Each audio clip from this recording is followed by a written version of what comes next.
A wise woman who was traveling in the mountains found a precious stone in a stream. The next day, she met another traveler who was hungry, and the wise woman opened her bag to share her food. The hungry traveler saw the precious stone in the wise woman's bag, admired it, and asked the wise woman to give it to him. The wise woman did so without any hesitation.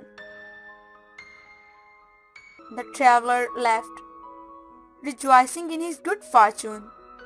He knew the jewel was worth enough to give him security for the rest of his life.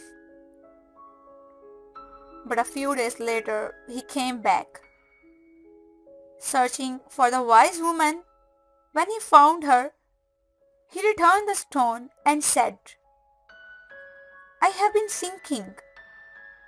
I know how valuable this stone is, but I give it back to you in the hope that you can give me something much more precious.